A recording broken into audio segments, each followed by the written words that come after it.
Hello, everyone. Welcome. Hello. Good morning. Good morning, good afternoon, good evening. So we have some really a fun session to share with you today. We're going to be talking about relationship chemistry in the context of the gene keys and the Venus sequence, and so before we kick off, let's just do a little moment just to touch in, just to tune in. And if you're here now, or if you're here in another now watching this on YouTube, regardless, just take a few moments just to close your eyes and put your palms on your chest like this, and just tune into the mystery of how we come together with others. And this mysterious field that we generate around ourselves, we call it chemistry. And it's a field that we emanate. And you can feel it kind of flowing around you, maybe. We've heard all these truths about how, the body language is 80% of communication. I'd actually go further and say it's the chemistry that has an even greater level of communication between humans.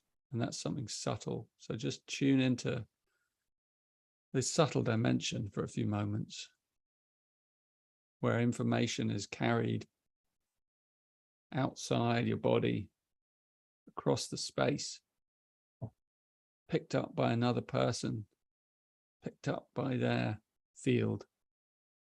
And whatever you're projecting, whatever lens you're wearing, that's what you pick up. So if you're having a bad day, or you're wearing a kind of closed, opinionated lens, then you will narrow the possibilities of what you pick up from someone. Whereas if you're incredibly open, if your heart's open, if your belly's soft, if you're relaxed and feeling grounded, then you'll pick up a lot more from someone. You'll pick up a much wider spectrum of frequencies. So just maybe come into that now, come into that. Open up your mind and open up your heart and open up your being just to receive this teaching, and hopefully it will bring you something in your relationships and in the world. Always nice just to come back with our hands to our chest and our belly, and just hold those two areas. It really helps us reset our, what we call in Gene Keys, our attractor field. And our attractor field is, as you'll learn in the Venus sequence, when you come on the Venus retreat with us, which we're going to invite you to, I invite you now to consider that, you will learn about how our attractor field draws in through what the ancients call Dharma, through our through our deep purpose in life. We draw in the exact relationships that we need at the exact times that we need them. And that, even though those relationships turn into whatever they turn into, and what they're really offering us is transformation and awakening. So even our most difficult relationships are offering us that transformation and the potential to awaken more love in our hearts, and more acceptance, and more self-forgiveness, and evolution. So that's the nature of our attractor field, is it draws in the right people at the right times. And this notion of chemistry is really exciting with the Gene Keys. It's kind of fun. It's where the Gene Keys profiling really comes alive. And you can get your Gene Keys profile anytime from genekeys.com, free profile, and then you can start looking. And we're just opening up the door here today to a whole world. And it's quite intricate, and it's a little bit complicated because of its intricacy. But what we've done is we've mapped out through the profile, through one of the spheres in the profile called the attraction field, the different combinations of chemistry that are possible, and they're made possible in a way a bit like, if you see us as musical, as though we are emanating sound waves, which we are, and color waves, which we also are, at a very high sort of frequency. Then those waves are picked up by the waves of someone else. And then in the middle of those two wave combinations combining is the chemistry field. And the chemistry field does a dance, and it produces its own music. And we're just looking at it through one sphere here today, the attractor sphere, which is the attraction field is about the thing that draws us together with someone. So it can be sexual attraction. It can just be mysterious attraction. It can be the attraction between two friends. It can be the attraction between two business partners. It can be creative. It can be visceral. It's something you feel immediately when you meet someone new, for example. You feel that chemistry immediately with them. And especially in those first few moments, those first few minutes, perhaps, a lot of information is kind of given to us. And then we have to kind of adjust. And then the deeper we go with that person, the more that chemistry informs us and the more it tells us. So there's a wonder of this about this whole notion of chemistry, is that we are not, we're not one being. We collide with someone else and we start merging in the field with them a little bit. And that can cause all kinds of confusion for us. So these little chemistry keynotes, their purpose is really to help us unpick some of that confusion. And that's the purpose of the whole Venus sequence teaching, which we'll share more about as we go on, to help us distinguish our patterns from someone else's patterns, and therefore kind of approach all our relationships with a real, authentic, self-empowered kind of integrity, and so that we don't get lost. Although, of course, we're going to have trials, and we're going to probably have the odd flare-up and argument, because the chemistry sometimes gets the better of us, and that's just the nature of it. Sometimes it's so powerful that it just sweeps us along, and our guard is down one day, or a stray hormone passes through our system and just makes us that little bit more vulnerable, or some event makes us a little bit more vulnerable, and then we're open to the darker side of the chemistry. And you'll see in these keynotes that we're going to share with you is that there's a light side and there's a dark side, and we've been quite playful in how we're going to share them, and we've given them names, and there are 21 combinations possible in each sphere, actually, but we're just looking at the attractor sphere today. And so those 21 possible combinations, we've also grouped them in sort of fields, which, in zones of chemistry, which are named here, like the passionate chemistry, the romantic chemistry, which are very different, by the way, as you'll see, and the karmic chemistry. And so they have these names and groups, and then within those groups you have, other variations of the chemistry. And so it's really illuminating, and it's also fun. So this is designed to be taken lightly, but it's also very meaningful. And one thing I'll say finally, I'm going to pass you over to Elijah and Tamaya, who will add some color and flavor of their own. There's no such thing as a perfect chemistry. There is no such thing. There's only the perfection of the relationship in front of you, and that your Dharma has drawn towards you. And if you understand its chemistry, then you understand its purpose, and then you can get the very, very best out of it, even if it's short-lived, and even if you have to split and never see each other again, you'll get the most out of it, because you'll understand how that chemistry works, and you'll understand your pattern and a little bit of the other person's pattern. And then you'll also perhaps potentially be able to really pull out the beauty of the chemistry as well. And that's the ultimate goal. And that's really what we're here to do, is that we want to bring emphasis on the higher aspects of, relationship chemistry. Because if you can sense your highest aspect with another person, and we're going to take some good examples here today, then you can hold that as a vision for your relationship. And even though you may dive into the darker side every now and again, and the challenges and the tricks and the sparks and the, you know, all of that, you'll know that you have this higher aspect, this vision of what you can be and what you are underneath, you know, and your greatest potential. So we're going to have some fun. Tamaya, Elijah, anything to add?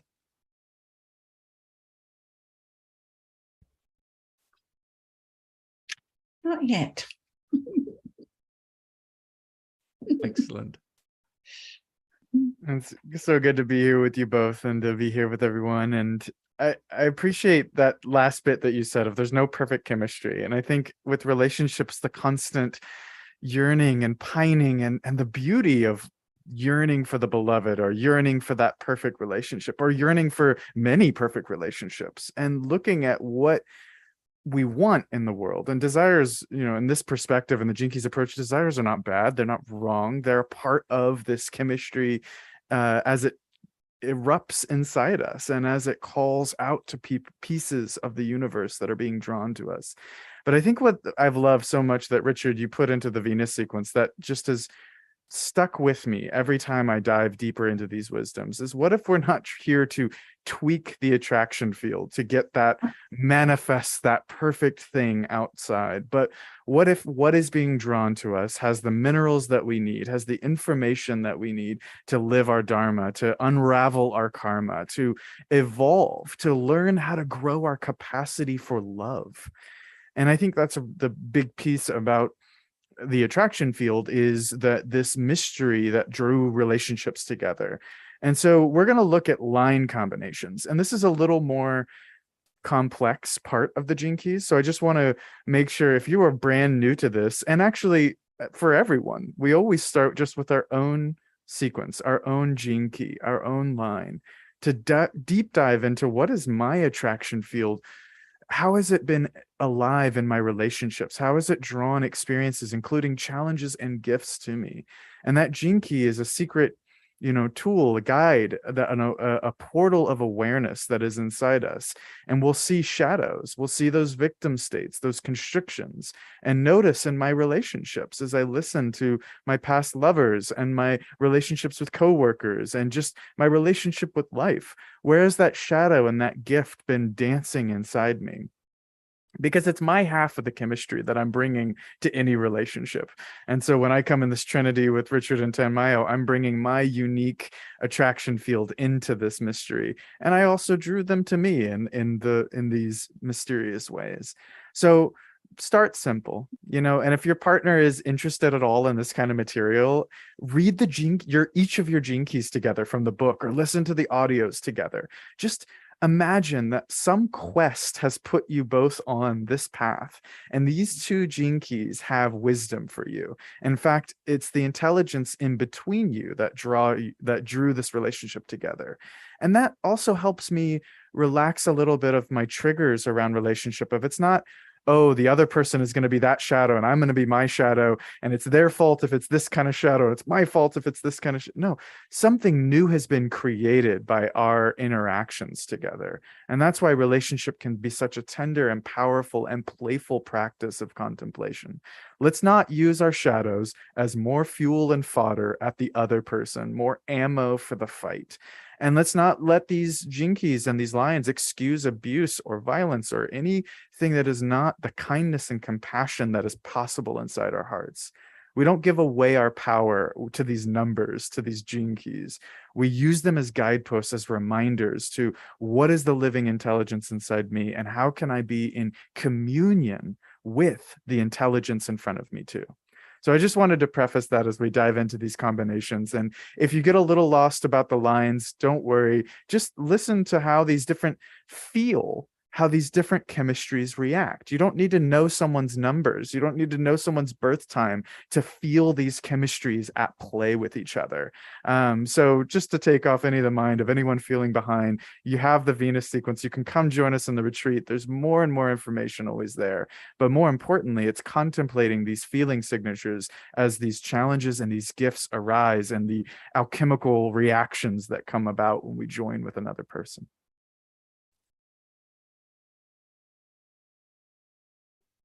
Yeah, and if you're single, this can also be of interest to you. You could, you'll see, from your profile which line you are, so you can begin to see, well, these are the possibilities for me. I can have if I'm a line 1, I can have an interaction with a line 3, and as you look at them and explore them and get a taste of them, you get to see, wow, some of my past relationships, I can understand why some of them were so hard, because of this chemistry. So you can really kind of get yourself ready, and sort of get your aura clear, and cleanse your attractor field and through this process, and then kind of get ready for attracting in something new and something different.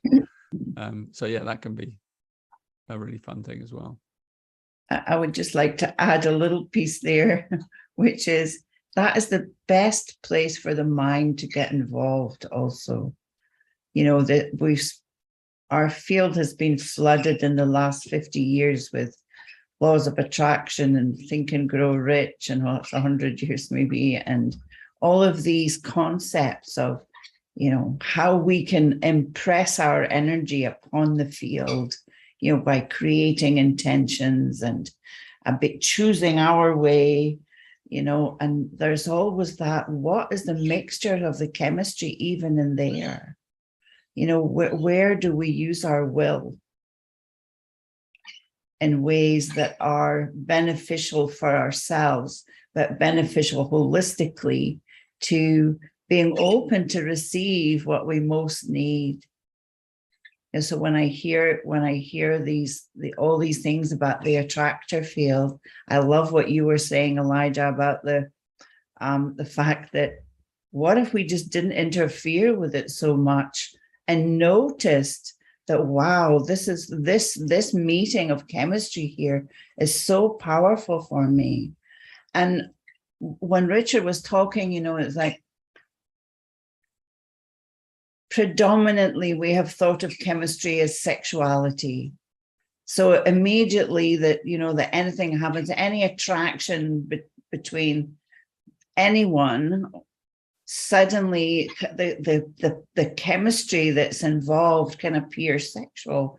But what if that chemistry is not sexual? It's chemistry for an adventurer. It's chemistry for an exploration. It's chemistry to share something together. It doesn't, but immediately you talk chemistry or attractor field, the next thing that comes is relationship. And then comes the old model of relationship. It has to be for the next, for the whole of your life's breath. This is the longing for that soul partner, that twin flame that everybody talks about. And somehow for me, there's a beauty in the commitment that is, I'm here today and let's see how we wake up tomorrow. Are we the same people? And are we the same people in 10 years? And I said it a long time ago, and the only other person I've ever heard saying it is Deva, from Deva and Premal. And they were talking about relating. And she said, we didn't think about a long relationship. We just wake up every day and still choose each other. So I think that there are lots of places to explore in this. What is this chemistry, and how do we get so caught in wanting to make everything a relationship? And what is the ship that is being fed in that chemistry between us? Thank you, Jeremiah. Shall we have a look, Elijah? Sounds good. What is the ship we are feeding on? We've got a few slides. Just as a reminder, if you're looking at your free profile on genekeys.com, you can click that attraction sphere, which is that second one from the bottom, the red sphere, and you'll see the decimal number. That's the line of your attraction and the gene key of your attraction field. And in turn, if you're looking at two profiles together, maybe you and your partner or you and your friend, you're looking just today, we're just looking at the attraction sphere.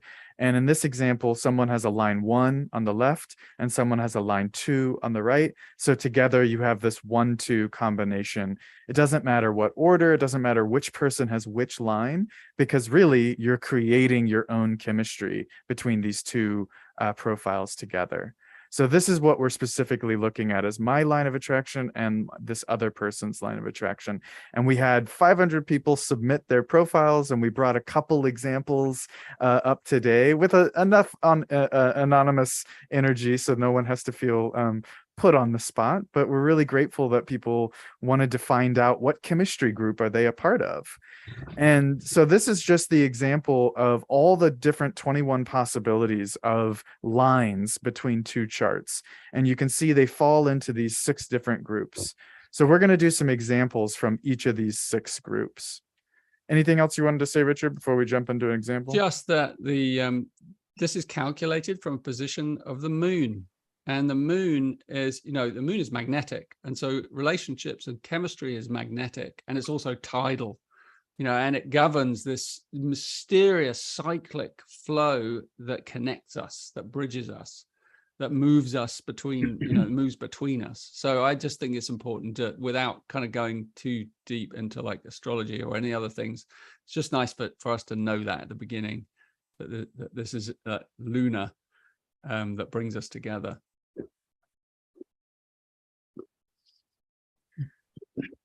So we have an example. Can you read it off? Because mine's a little bit hidden by the screen right now. Yeah, for sure. So Christine and Ennio, thank you. So here we've got an example. We've got so you see the 22 line 1 and the 32 line 1. Right. So the 22 and the 32, those are the gene keys, and then the line is what we're looking at here. The line of them. That's there's one of 6 possible lines. That's when you see underneath that hexagram, which is a symbol made up of 6 lines, and then the bottom one you can see is in red, and that means it's the line 1. Line 1 is at the bottom and line 6 is at the top, and that's how you read these hexagrams, they're called. That's how you read. This is all based on the I Ching, which is coded into our DNA because of its mathematic structure. So what we're looking at is literally kind of possible genetic combinations of material that are wanting to come together for various reasons. So when you have 2 that are the same, we call that a companionship chemistry. You just call it harmonic, but it's it's companionship because they're the same.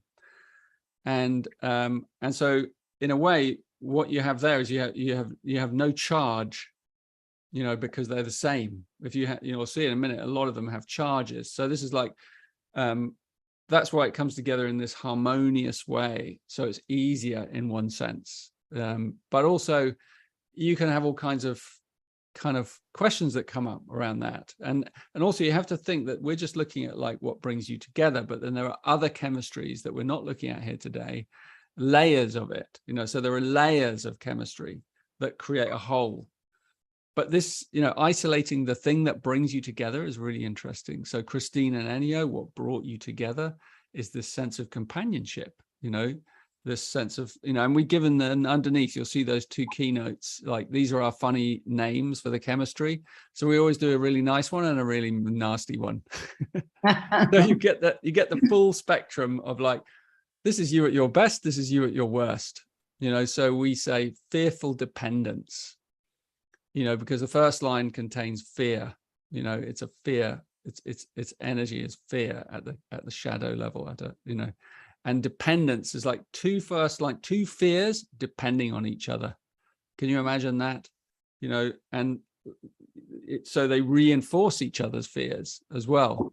And that can, then you add in the gene key, you can look at the shadows of dishonor and failure, and you can kind of get a whole story that comes out of that. And you can look at the lines as well, the line keynotes, sterility, and you can begin to put together a kind of horror story for this couple, for any couple, of whenever you kind of fall into the pit together. And at the other side, at the you can take the highest level.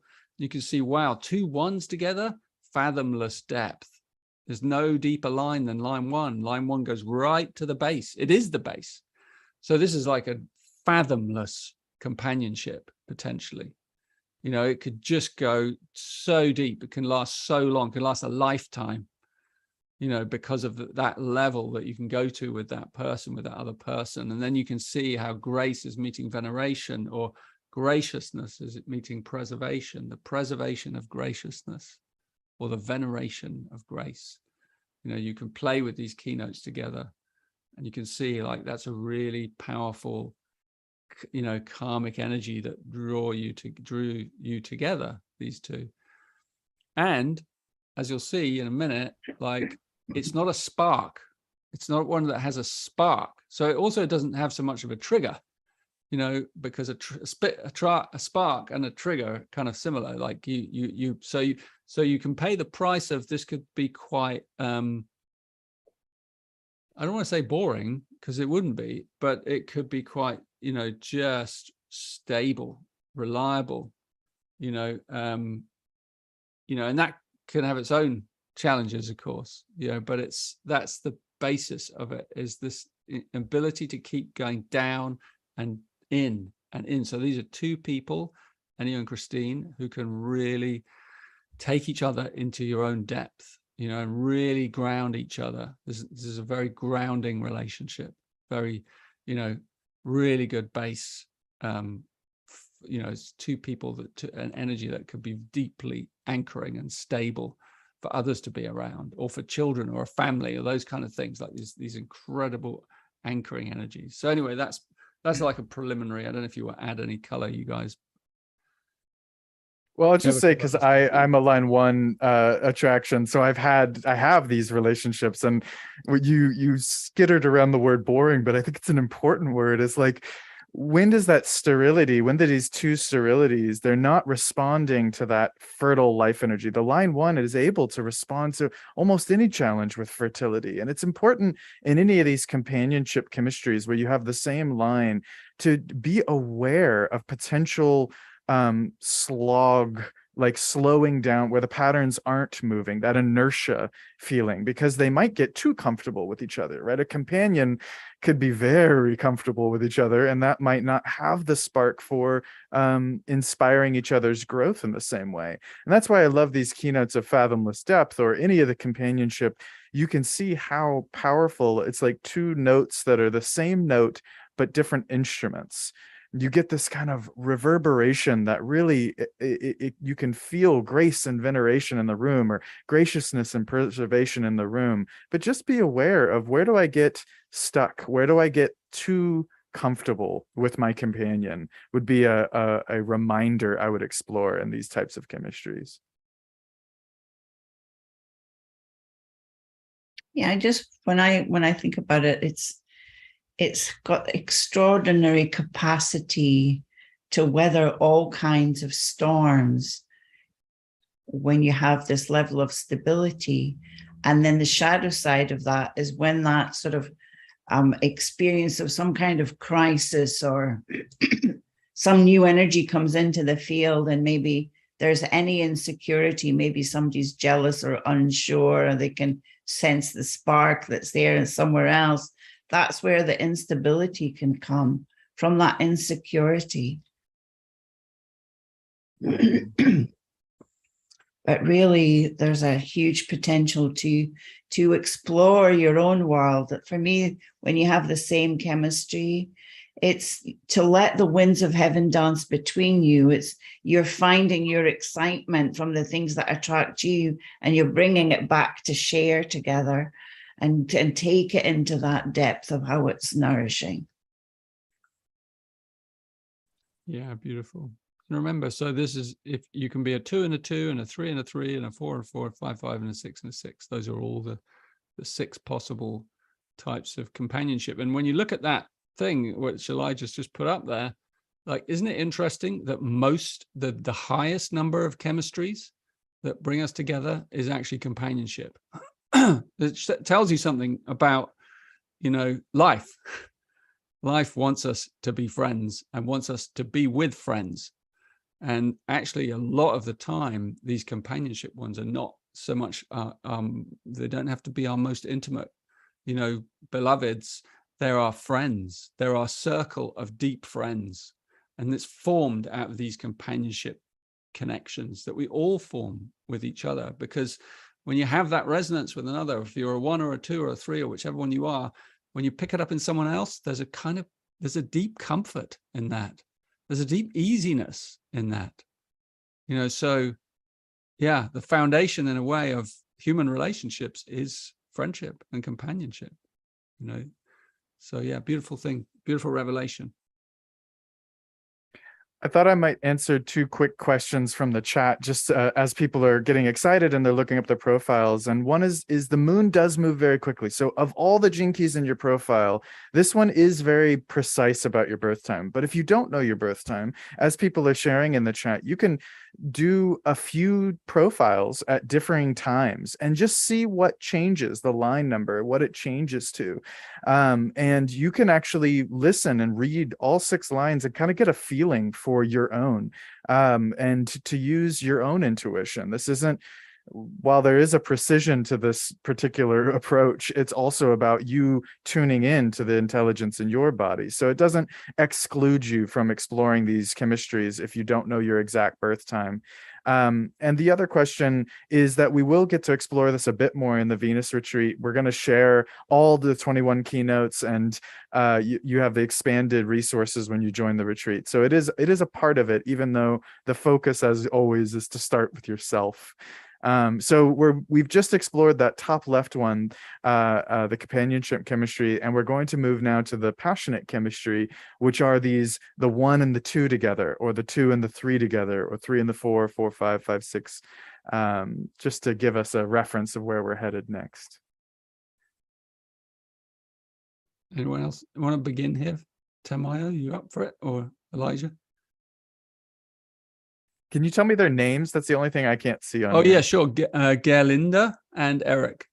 Awesome. So thank you both for sharing your birth times. And so you can see here the line 2 on the left, struggle, perseverance, honor, Jinky 38.2, with this line of passion and lust and the flow of the line 2.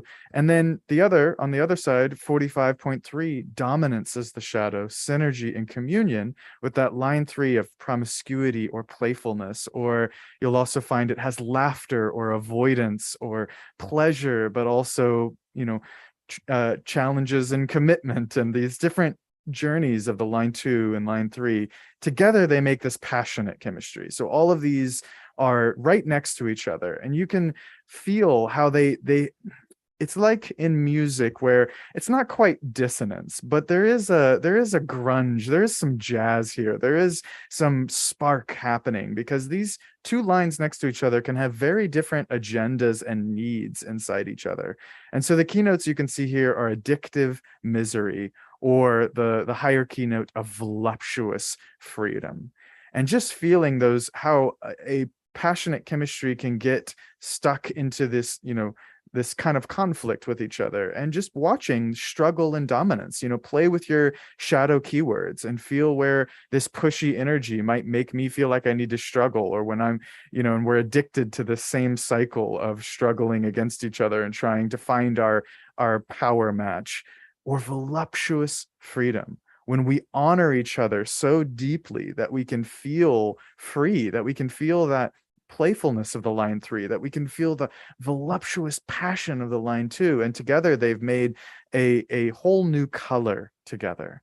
So this is a particular chemistry that has the potential to be very painful and very, a lot of head-to-head combat can kind of happen inside this chemistry, but also what magic gets sparked from that. So listening to what attracted you together, what is the passion, honoring the compassionate communion. That's how I would kind of play with these gene keys in this chemistry, honoring passionate communion. How did your particular chemistry draw you together into that? Yeah, I love that. So, the first one is like attracts like, we looked at, the companionship. And this is opposites attract, opposites attract.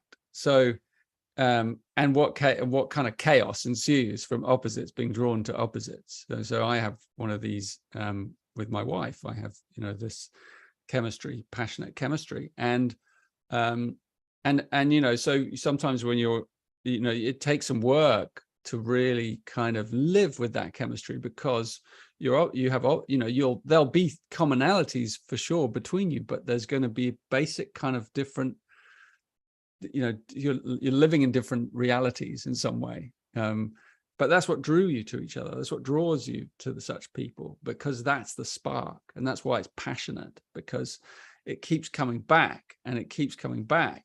But then you've got to handle that. Passionate is actually a kind of nice term. It's like, it can also be like, fire. And so yeah, it's if that's the foundation of a relationship that brought you together, that's going to be a relationship you're going to have to work at. Very different from the companionship. You have to do different kind of work in that one. But this one the work is there all the time, because there's always the charge, but then there's always the attraction as well. So it's attract, repel, attract, repel, attract, repel. And then over time, over a long period of time, if you manage to stay in such a relationship, then that can become a very beautiful dance, between two chemistries, or one chemistry that's between two auras that are just playing out this dance, and you get to really know it well. So it's amazing in a way that the thing that kind of we're most attracted to is the thing that's the most challenging for us to live with. And so you've got to find spaces between you and ways to live with that, and ways to harness the creativity in that as well.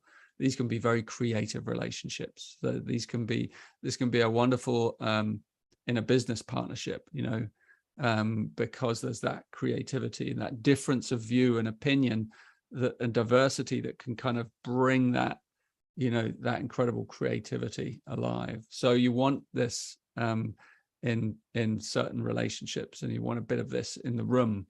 And remember, it's like, when you put 2 or 3 chemistries together, you end up with even more chemistry. With 3 people, you've got 3 different patterns at play and more.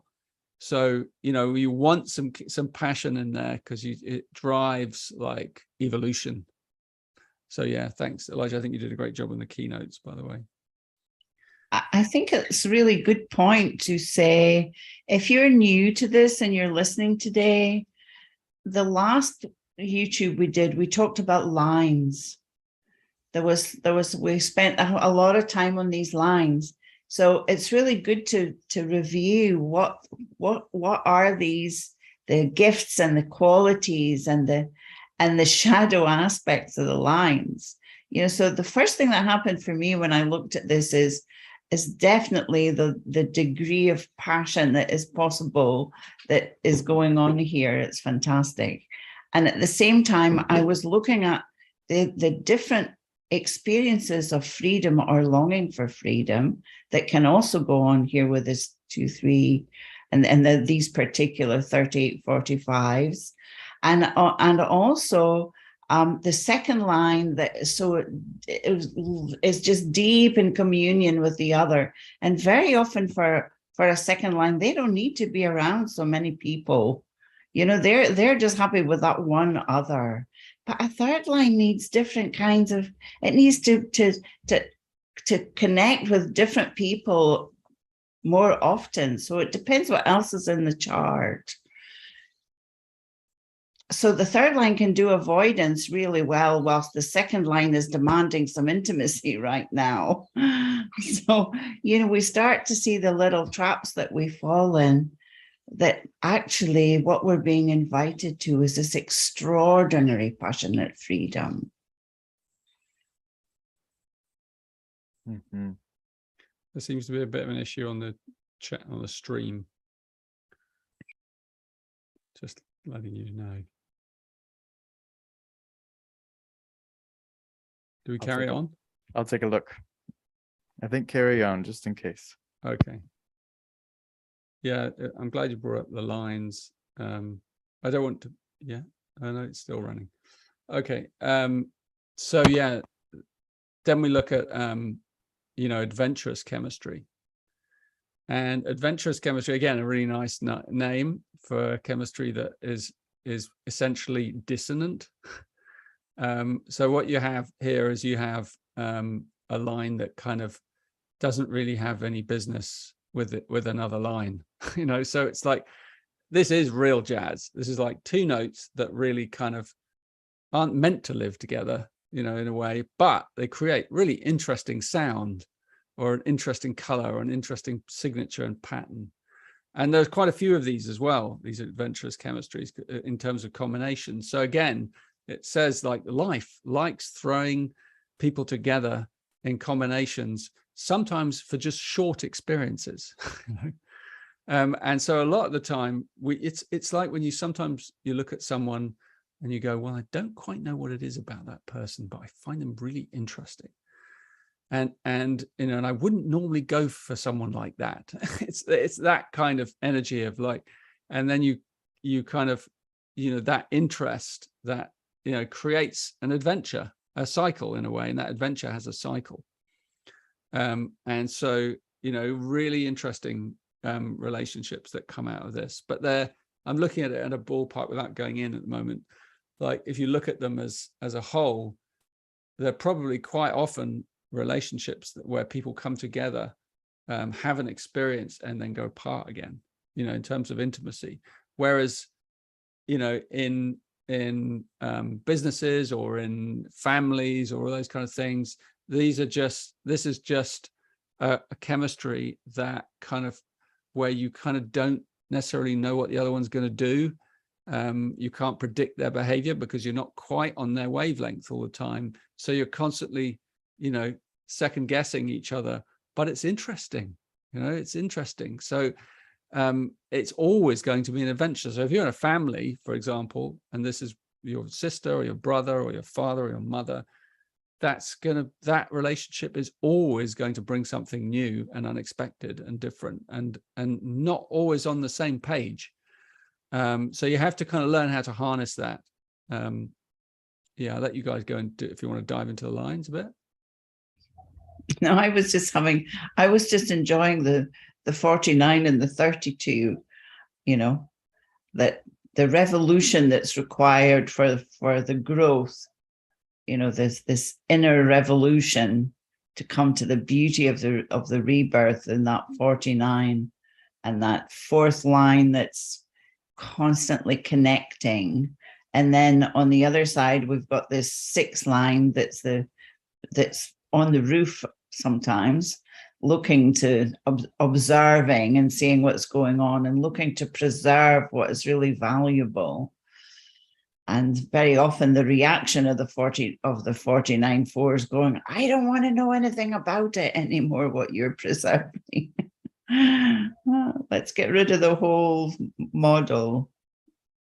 I love that keynote, term, my unavailable resignation, because these keynotes sometimes are drawn from like, sorry for butting in. I thought this was quite valuable. I'd only be a moment. Like, the unavailability is the fourth line and the resignation is the sixth line, but in the chemistry, they kind of come together. So you don't know which, you're both, in the chemistry. So the fourth line freezes the other one, it's like frigidity there as well. It's like it freezes the other person out when it's feeling challenged, and then the sixth line just gives up, it's just like it falls into its disappointment, it's just like, so you got two people that really won't talk to each other or won't communicate with each other. And it can be really frosty, but they're two very different patterns, and you don't, it's not that you're the six and he's the four. It doesn't necessarily work like that. The chemistry is just there, and so you may, even though you might, Jen, you might have the four, you might actually play out the six. You might be the one that's just gives up and I've had enough of this, and Shane, you might be the one that's like, you just shut down, you just gone numb across the heart, and you're like, you don't know why, you're like, but you're just locked in there. And that's some of the patterns in these chemistries. But then I'm always showing the negative, but the devotional warmth is the other side. Like, sorry, Tamai, I'll let you do the devotional warmth. No, well, you just went to where I was going. I butted in. No, I think Adventurous. it's adventurous. Yeah. I think it's really important I would have gone to the same place to come to see that, you know, traditionally it's the fourth line who shuts down, feels rejected, can become the icy inside. And the sixth line is that one that just resigns or kind of leaves the building. But actually, when this is the chemistry in between, you have to always remember this is the chemistry that's created between you, so that you may be both doing the same things or suddenly doing what traditionally we would see is the behavior of the other. So we get that melding of this chemistry, and then you get that deep devotional warmth that comes from that when the fourth line is receives the other, there is receiving that visionary wisdom, we'll say, that's coming from the sixth line. The sixth lines come into its body, into its heart, and being wrapped up in the energy of the fourth line. But it's not one or the other. It's like the chemistry itself is melting into this beautiful, nurturing space of heartfulness together. What an adventure. And I think just as we listen to all the different adventurous chemistries, I think that's really important, is as long as there's care and understanding of these unique flavors, you know, it's not that you can't have a long-lasting relationship with an adventurous chemistry, but you have to keep going on the adventure. You know, it's like I keep feeling flavors like savory and sweet, interesting combinations of flavors. And if I had that every night for dinner, I probably would stop loving the unique flavor. But if we keep playing, and I think devotional warmth, and specifically in this combination, is there's a deep care and compassion for each other inside that adventure that's going to keep happening. So just as a reminder, this isn't an excuse that you can't have a long-term adventure. In fact, I think those that love this match long enough find some of the most exquisite. Every meal could be a exquisite, unique meal. And I mean that both literally, you know, take it into the kitchen. If your attractions feel it needs sexuality, it needs creativity. Remember, these are guideposts to find out like how something drew us together. How do we creatively explore that togetherness? So I just wanted to kind of bring in the kitchen magic here, remembering these flavors together. Yeah, and I really see the beauty in what you're preserving and rebirthing again and again and again is your relationship.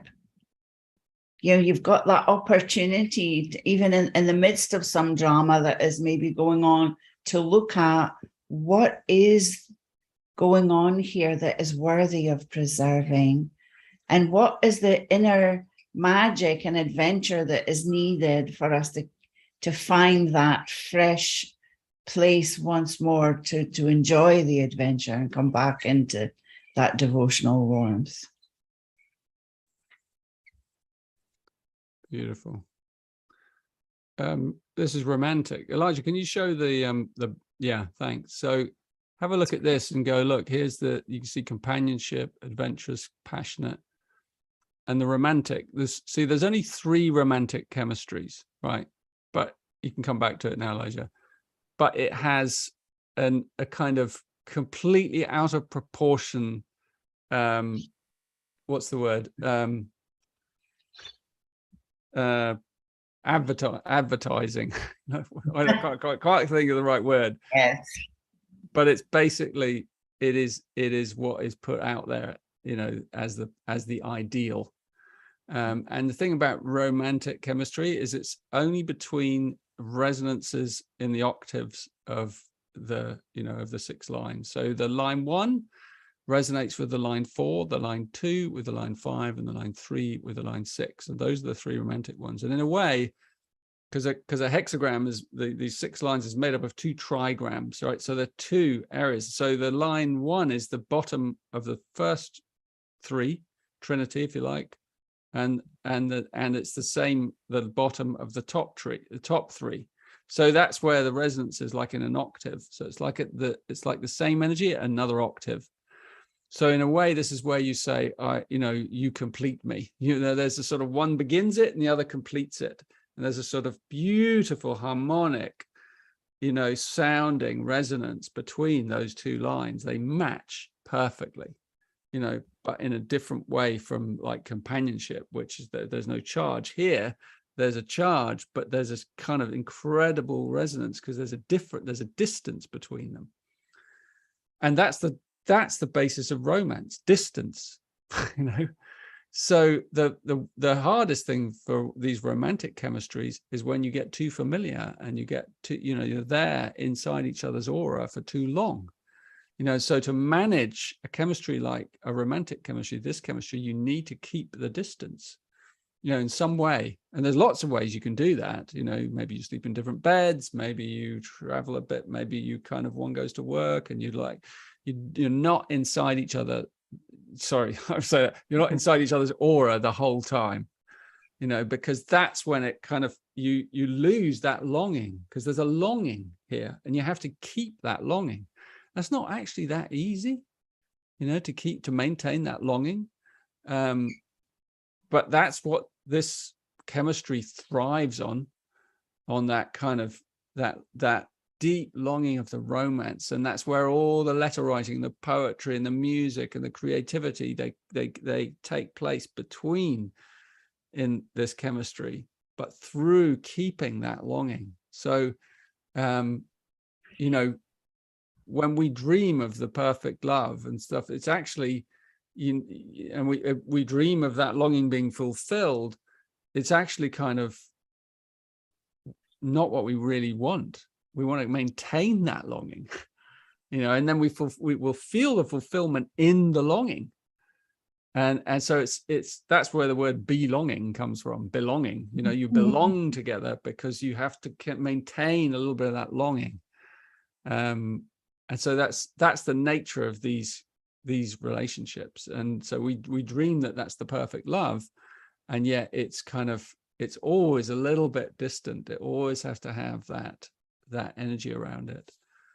So you got here 1 and a 4, solitary seriousness or profound graciousness. I love that, the solitary seriousness, because the 4 can be very serious and the 1 can be very alone and solitary. And so you end up with, relationships that, because they, they're the kind of things they started as a romance, then they got married or whatever, they became really familiar.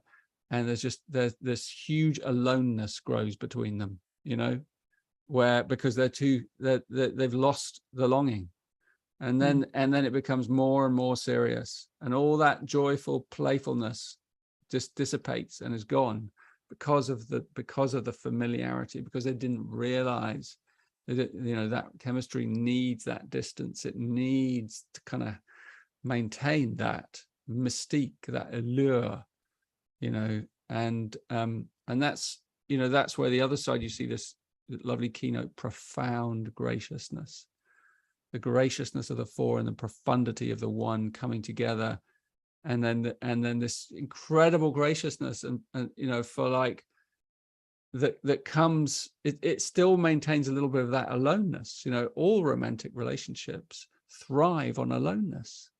Isn't that a bizarre paradox? But there's this incredible, graciousness between them as well, that kind of goes on growing and goes on nurturing the relationship and goes on fueling and nourishing not just the relationship, but everything around the relationship, all others, children, friends, everything. If you can maintain that sense of, of mystique, then, you'll always, have that kind of grace around you. So you guys can dive a little bit into I've probably had all the fun, but you can dive into the. I just add one little that is just typical of the world we live in today. When you have this kind of chemistry, I know a couple that has this kind of chemistry, and one of the things that surprised them when they were talking to their friends was that their friends go to work and they message each other all day. Or imagine that you're, maybe you're a teenager, or you're in that fresh flush of this romance, and you get 16 texts back and forth all day. So when you get together in the evening, in the beginning, it's sweet and it's fun. But as this goes on, you've got nothing to share in the evening because you've been texting back and forth all day. And it's a really good thing to ask yourself, can I just allow myself to be in my own aloneness till I see them again, whoever the romantic other is. So there's that longing for connection, and the deep, deep connection that's possible here through that profound graciousness, but also that deep quality to be alone. And I'm going to say this again, I know we're all going to say this again, this is the chemistry of your relationship. It's not one or the other, that you are, when you've come together, this is the chemistry of your relationship. So it's to see yourself in both of these, not one or the other, because that's when we start doing the division and the splitting apart nature of it, which is actually the very opposite of what's being asked for here, which is this deep freedom and the innocence and the innovation of life that brings the depth of that romance and the graciousness that they're offering to each other and everyone they meet. As you see these chemistries, I just want to honor like what Tenmayo just spoke to, even multiple times, about space and remembering, like, as these two things are very close, as we looked at those adventurous and passionate lines, there's like an alchemy that's happening when they're very close to each other, and listening to the spaciousness of each of these relationships and what's whispering through. And so in these romantic chemistries, that kind of perfect fifth of what is the geometry here in between us, and can that ignite our innocent freedom, our longing for innocent freedom, right? And so look at remember that you're here to write the greatest love story of what real freedom feels like in the divine innocent child of who we are, and let that be the happily ever after, instead of this being with each other every day in the constant nestled into each other. What is the story, the geometry of your romance actually bringing alive with freedom and innovation? And as we get a little further, actually, I'm going to back up to this line. You can see the bottom chemistry, orbital chemistry, and the final one, karmic chemistry. They're getting farther and farther away, how these lines interact. Richard, do you want to introduce us into the orbital chemistries? Yeah, sure. Just before you go there, I'm just thinking about what we're talking about here and how challenging it is for many people to find that inner spaciousness. They're working, they've got children, life is busy, they share, they're close and they share. But just like Richard said in the beginning, suddenly they lose that spark, and once a year isn't going to cut it. So I feel like when you're in that lovely spaces together, it's like needing to really make this space to allow it to have to give it the food for growth, whether it just is that, somebody goes to the movies with their friends, or somebody goes away for the weekend, or you both go somewhere for the day, but give yourself some spaciousness to come back together, whatever it is, but it needs to be woven into the relating. And that can be really challenging in today's world. But you are romantic, you'll find a way. Yeah, it's about living mythically, really. So, I mean, I'd even go so far as to say that, if in a romantic chemistry relationship, if one of you were to die, the romance would continue and actually might grow even richer, because of that distance between you of the other world. And sometimes these things are just very mysterious, and and also we compare ourselves to each other often. So you see that lovely old couple who are just like in their 80s and they're still holding hands and they're all sweet and together. Like they may have companionship chemistry that's the basis of their relationship, and you may have romantic or passionate one of the others, and you're like, why don't we have that? We're still arguing, and it's like, just be in the one that you're in. And like, it's really hard for us because we don't know this information, and so we compare ourselves, and just, it's important to just let it be what it is and harness the gifts of what you have. So yeah, orbital is a very unusual one that you'll see occasionally. Obviously, there's only 2 of these. So you have to have a 1 and a 5 or a 2 and a 6. And they're the furthest apart you can be in the hexagram other than 1 and 6. And 1 and 6 have a kind of symbiosis, as you'll see. It's called karmic. But these don't have a symbiosis, these orbital ones. So they really are people that are a long way apart from each other in some respect. But they get drawn together, and they, Dharma brings them together. And, I was talking to a friend of mine, and he has this chemistry with his wife. And I said, what's it like? And he described his relationship. And I was like, that's where I got the name from. I thought, wow, when she's like, they're like in orbit with each other, but they're on opposite sides of the orbit, and the orbit is turning, right? And so when she wants to go out, he's tired. And then when he wakes up, she wants to go out. And it's always that way. And so like their moods are like in opposite kind of frames, but there's always a place where they're kind of in balance, because it's cyclical. These relationships are kind of, they seem to be moved by the hormonal field, by the tidal field, by rhythms, the moon itself, perhaps, everything's moving us. And so when you find your wave pattern in one of these relationships, you find the moment where you really connect, and they're precious. They're so precious, but it's not all the time. So you have to kind of work your relationship around the rhythms. Rhythm becomes hugely important for these relationships. And you can see it in this one. The name of it is pushy withdrawal. So one is like withdrawing and the other's pushing, and then the other withdraws and the other pushes. And there's this kind of like very uncomfortable energy when they're missing each other. But the other side, passionate union, is when they kind of get the timing right, and they just find there are these magical moments in their day or in their life or in their week where it suddenly all comes together. And if you know that inside one of these relationships, you just become very patient and very, very forgiving and very kind of easy with it. And you probably even begin to sense it and tune into the rhythm of it.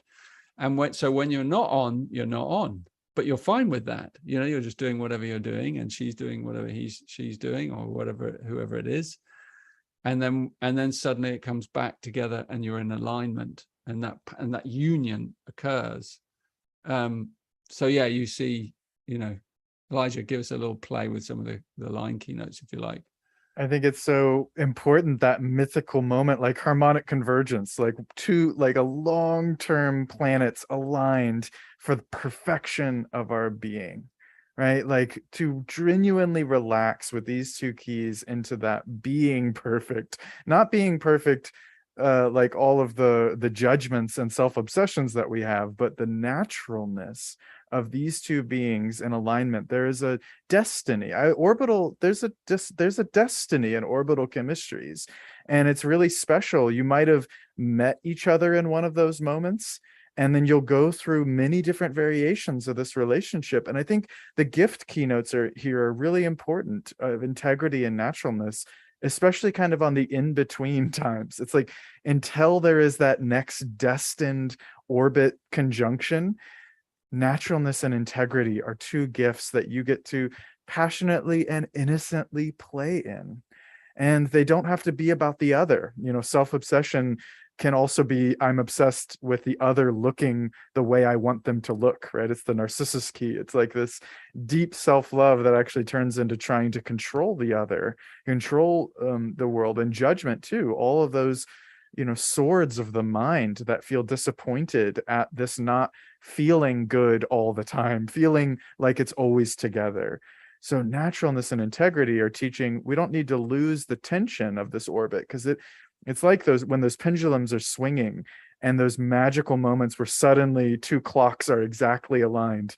That is such a special, perfect being moment. So I would just keep exploring, like, what's the passionate destiny of these orbits?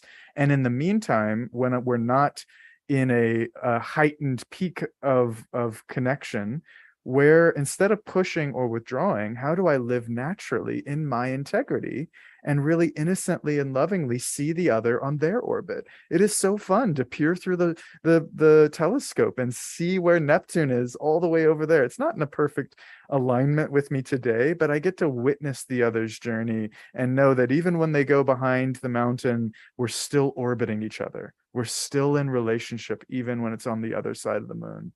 So I would just keep practicing that naturalness and integrity from a place of trusting the destiny of these orbits.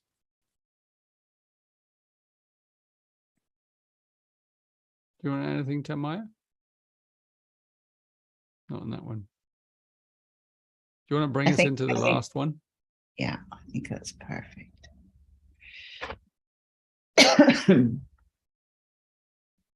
Tamaya, do you want to bring us into this one? Oh, sorry. 6-1. Unrequited longing and all-encompassing nourishment.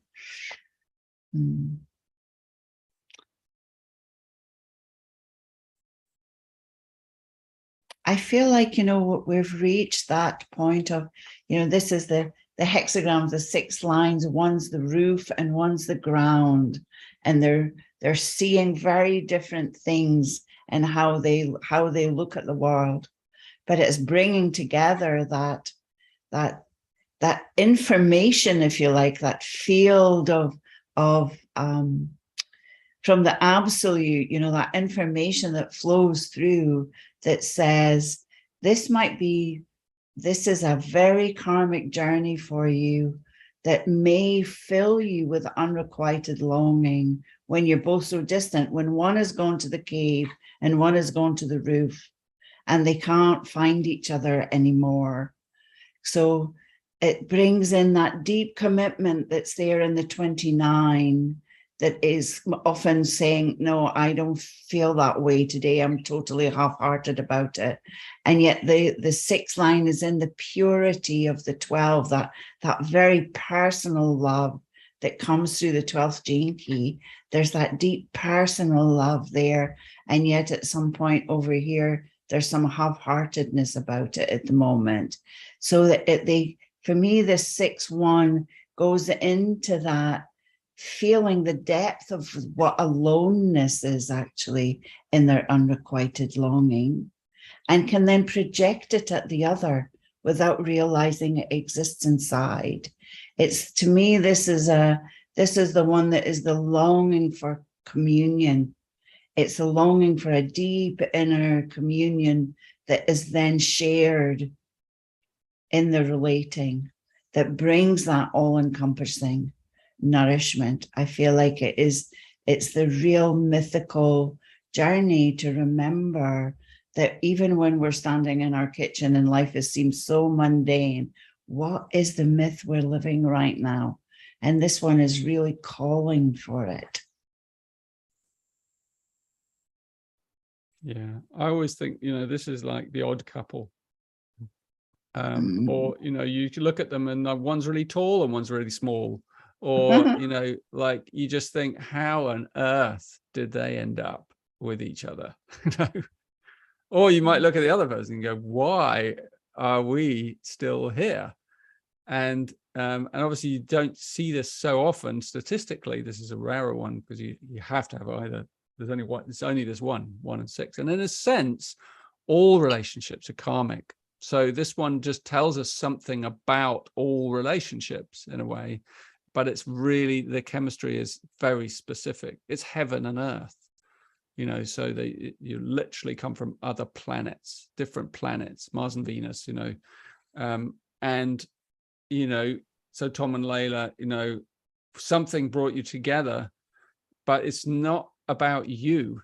The thing that brought you together is about the world. It's about service. It's about all that space in between you.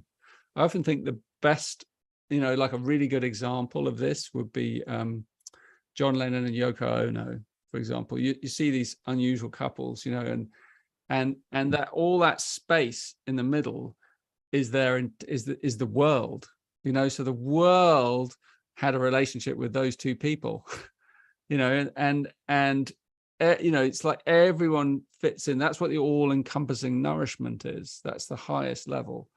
You know, of course, you know, the other side is this longing that, you know, it just doesn't happen. You know that you've met them, but because of forces of fate, you can't be together for some reason, you know, and it's not even your fault. It's just there. It's like, you know, it's like you've met your soulmate, but the forces are too strong that keep you apart, you know. And they could, you know, could be lots of different things. Could be they married someone else, and you're, you know, or whatever it is.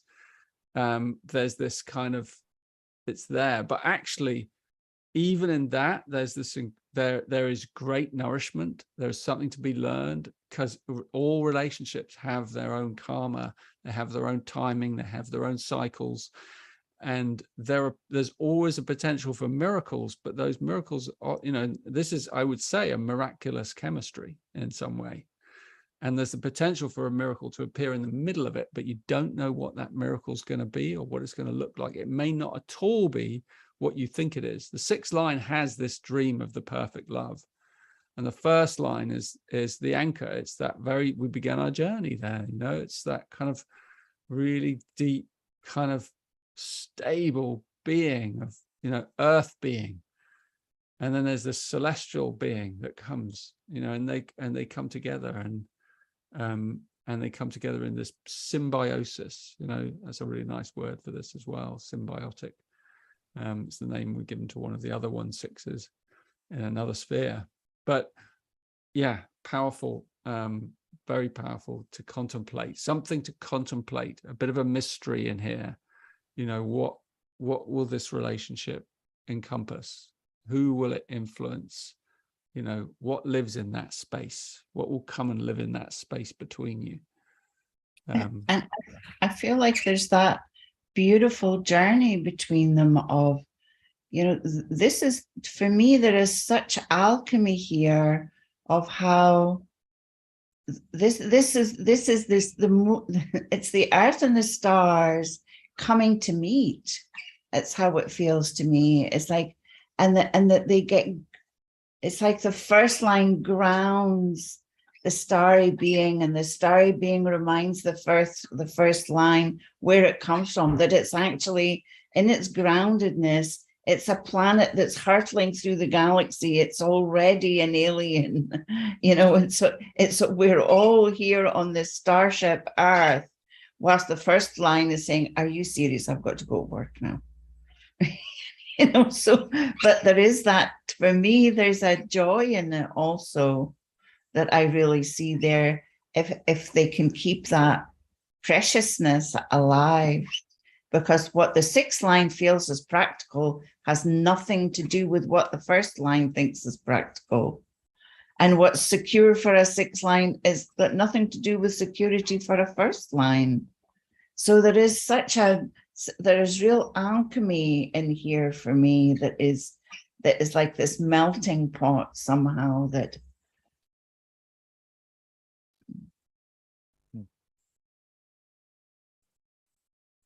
Well, the last thing I'll just say for these two, may you be devoted to the fertile response to each moment here in the body, while the purity of your innocence is guiding you each step of the way.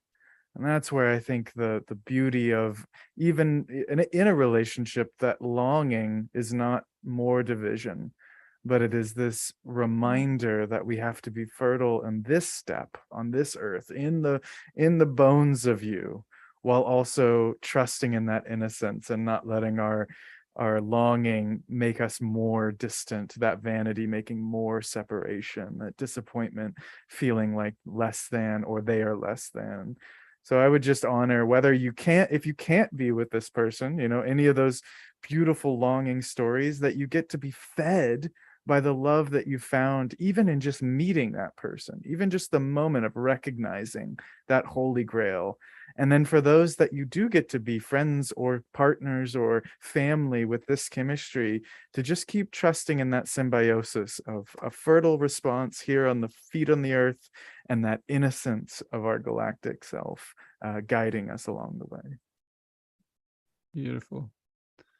Yeah, so each of these chemistries teaches us something. That's what I love about just going through some of them, and you see how the lesson of each is a lesson for each of us, regardless of our chemistry. And that's in a way what's fun about it, because there's wisdom in every single one, and that wisdom is some wisdom we need for our relationships, regardless of what we are.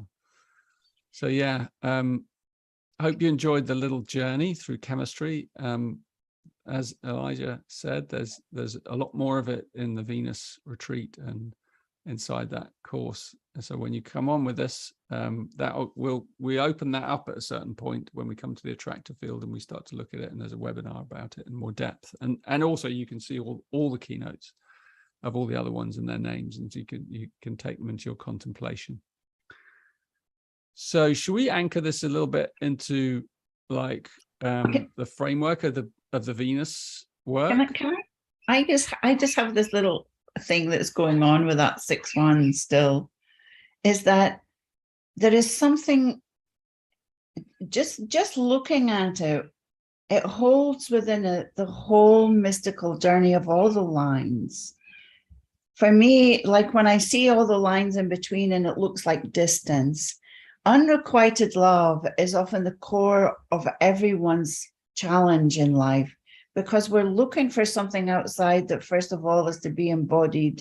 And when it's not embodied and we don't feel it the way we think it should be in a relationship, then we start to look elsewhere. But actually, when I see that 6-1, I see that heaven and earth coming together to pour that wisdom through all the other lines. And for earth, it's like the involution and an evolution that I really see there in that last karmic relationships, that's actually talking to all the other relationships at the same time, when you consider we are a collective field. Thank you. So before we all run away, we've got another 10 minutes. And hopefully we can just tell you a little bit about our upcoming Venus retreat. And especially if you're new and you don't know anything about this, just hang on for like a couple of minutes so I can explain it to you, and at least you'll have a little bit of information to go on. These are events that we run very rarely because they're long, they are in depth, they take a lot of organization on our part, and they're really intricate and powerful. And the Venus retreat is a 6-month retreat. It's an online retreat. And I know that sounds like there might be people going, what, 6 months? I can't commit to that. It is a gentle 6 months. It goes on in the background of your life, so whatever you're doing in those 6 months, the background is about deepening all your relationships, and looking into the mirror of your relationships in a really profound way. And you can guarantee when you're doing something for that amount of time, you will get a lot of insights coming back to you from the mirror of your relationships. And you'll use your own Venus sequence, which is your gene keys that relate to, your childhood patterns and your approach to others, and the things that kind of allow your heart to open in wider and wider layers so that you can accept others and let them in deeper. That's what it's all about, opening our hearts to each other in more deeper and more profound ways. So from, in the last time we did one of these, like by the time you get to the end, you've really gone through something. You really are a changed person, and your relationships will look different. Your lens will be clearer. You will have polished some of those bits of yourself that really you probably didn't want to look at, or you weren't able to look at because you didn't have the right tools. So it's a really supportive, powerful, ongoing program that we do as a group consciousness.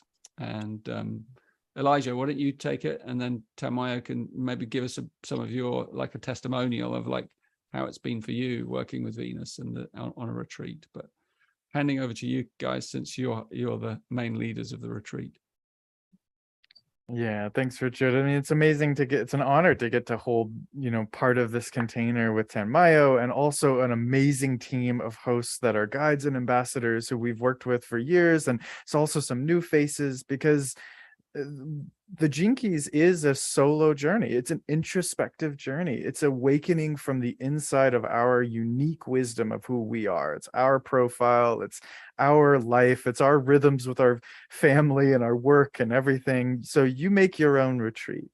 And we're doing it together. We're on this love ship. We get to, you have reminders, and not accountability in the sense to feel guilty or feeling behind. It's actually a container of grace of hundreds of other people also doing this work in their own life, and feeding this collective field, so that there is a gift inside these challenges, that there is an awakening mystery of love inside the mirror of our relationships. So you'll get to see Tamayo and I. Obviously, Richard is littered through the course. You get access to the 2020 Venus Retreat resources as well. So there is no shortage of delicious content to imbibe over the course of the 6 months and beyond. You'll have access to this ongoing. As long as the website lives, you will have this information. But each week we're going to have a live event that drops us into the sphere, the Gene Key and the line of one of our 6 spheres. So each month we're going to do one of the 6 spheres and journey together. And you'll fall into this rhythm together of a Q&A one week, and then community calls the next week, and then more Q&As on the 3rd week, and then a community call on the 4th week. So you get this opportunity to ask questions live with your hosts, to play. We'll play with your profiles like we've done here. We'll bring examples. We'll share insights from our own stories. And then the community calls, you're in these non-agenda, no one's giving you advice or telling you what you're supposed to feel or think. We're just listening to each other and seeing the unfolding of our own journey and being witnessed in this communal field. And many, many people say that this is the highlight of these retreats, to just get to hear and see each other. And then there will be meditations that we just join. We drop the words. We just listen to these beautiful guided journeys by Richard and Tanmayo, and music with Inthio, and just drop into the field together. So you'll see there's many different ways to participate, but we'll be in this rhythm together, this pulse over the course of 6 months, and let it integrate and weave into your life. And registration does end at the end of the month, so do sign up before October 31st. But I've done it multiple times myself. I feel like right now in the world, having containers where we can be our own authentic selves, look within, and remember the joy and the beauty of this inner work. This is serious. This is deep, but it is also uplifting and awakening, and is about feeding the vision that we want to be in the world, starting with ourselves. So I'm excited to be there, and I hope to see you on the journey.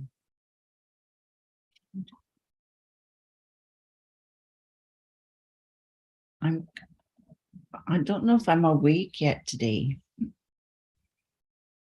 It's one of those mornings. The one thing that I heard from you both is that, if we look at the journey we've all been on together, and we think of that first line, we have to start with ourselves, to get in touch with the fertile ground in our own inner landscape, to give ourselves time to see who we are beyond our roles, beyond all the hats we wear and the interactions we have. Who am I? What is this mythic life? How do I find myself in the richness of it? How does love inform me? How do I sit into that attractor field, knowing that love is the glue of the universe? I don't have to push for it, or I can be like the salmon that perseveres when it's swimming upstream, but I don't need to push and effort and think about and plan and practice. And yes, as first lines, we do all of that, but we do it naturally because it's in our nature to explore in the unique way that we do. So the first line's always bringing us back to our own ground of being, to see, how do I allow that blossoming fertility within me to flower in the world, or grow deep roots, or bring in its starry wisdom, connect with my field in a way that there's this open-hearted, passionate presence, and bring that joyful playfulness to it with all of the humanity that I can possibly contribute to myself and to the world at a time where we need us all, because there is nobody outside. There is only that breath that is here in this moment. There's no authority to fix it. There is only our deep willingness to remember who we are and to see that we came into this life with a purpose and a passion for partnership and freedom and love and bliss. And 6 months is a very short time. And we say 6 months, but in the whole of incarnations, it's good to remember also that these relationships, we've met them all before, one way or another. We're meeting them to complete cycles, to begin new cycles, to enjoy the adventure of cycles. It's not only in this embodied life. So I would really invite you, if it touches you at all, to give yourself the time for those 2 hours a week, and also the time to forget all about it and go, oh my God, it's month 3. I haven't done anything. What am I going to do now? Join. It's life. Life takes you on its own journey. You can never be behind. So I'd love to see you there.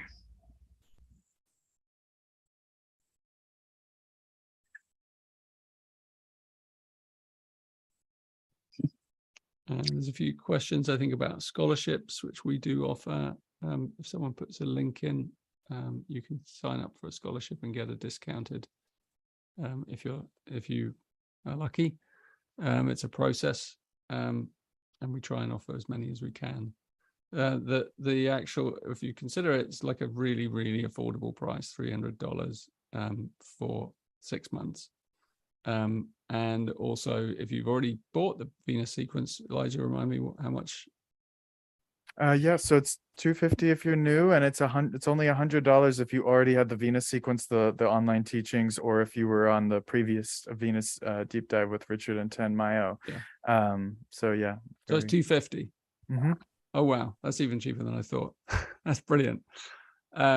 And next, I just want to say, next Friday, we are coming back and we're going to share with you a really powerful meditation. It's the first meditation in the Venus Sequence program. We've never shared it before to anyone outside the program. And so all our meditations are really powerful. There's one each month that follow the stream. They kind of give you a mythic journey, as opposed to the keys, which are kind of more, you're following a logical thread deeper and deeper into the rabbit hole. And but the meditations provide a right brain mythos that follows this incredible journey through the sequence. That's very it's just very colorful, very pictorial, very powerful. It's set to really amazing music as well. So the first one we're going to share with you, and it's called The Sunless Sea, and it's a phenomenal meditation journey, unlike any you've probably done before. So I really recommend it, and I hope you'll come and join us. And we're going to do it as a sort of as a collective community, and talk a little bit about the power of a collective group in transforming this energy, this heart energy, together for the world, for the sake of the world. And that's the other aspect of doing a Venus retreat together, is that we get to do a collective alchemy. And that's phenomenally powerful, because that reaches everyone on this planet through the lines and lineages that each of us are connected to. And those who are drawn to come together and do it, like you are drawn because of karmic chemistry of one form or another, you know, to be at this time, at this place, even watching this right now, you know, there's something in that, you know, that you're being invited and called into. So I invite you to really consider that deeply inside yourself. This is an incredible opportunity. Much love from me, and blessings to you all. I think we've done our full 90 minutes, a little bit over. Yeah, thank you all. Thank you. Thanks, Mayo. Thanks, Elijah. Thank you, Lena, hiding behind the curtain, You know, hosting us. that's wonderful. A lovely intro to some deep programs. Mhm.